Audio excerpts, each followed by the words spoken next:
इथं जरा कोपऱ्यावर जाऊन येत होतो, थोडस काम होतं, पटकन लगेच करून येतो. मागे वळायचं आणि खोलीत जाऊन बसायचं. आई दादा अब कोर्टात काय गदारोळ झाला बघ. धैर्य मुजुमदार यांचा माजुडेपणा दिसला. धैर्य मुजुमदारांचा खरा चेहरा उघड. अहंकारी धैर्य मुजुमदाराने केली पत्रकाराला अमानुष मारहाण.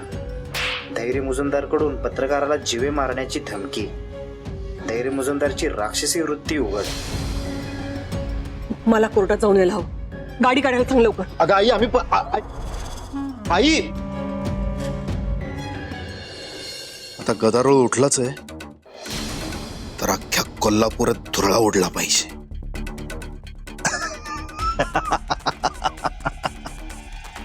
जाम अभिमान आहे ना आईला आपल्या धाकट्या पिल्लावर. त्या धाकट्या पिल्लाची अशी लाच काढतो की नाही बघ. त्या खरट्यातनं बाहेर पडणं मुश्किल करतो त्याचं. आणि मग आपोआपच मुजुमदार इन्स्टिट्यूटची सगळी सूत्र माझ्या हातात पडणार.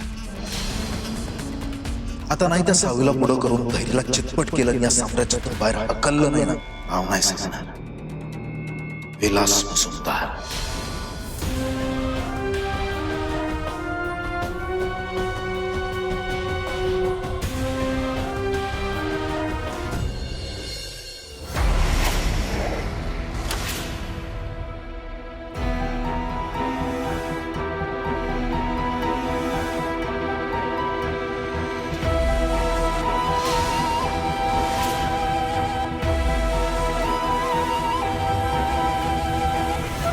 धैर्य काय रे?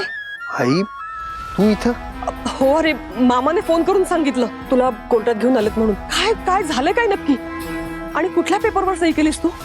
नाही, ते इकडं कोर्टाच्या बाहेर जे काही घडलं त्याच्या जबाबाचे पेपर होते. पण आता ह्या सगळ्याच्या नादात आत काय घडलं याचा काही अंदाजच आला नाही बघ. म्हणजे टेन्शन घ्यायची काय गरज नाही. आता मामा हाय ना इथं. मी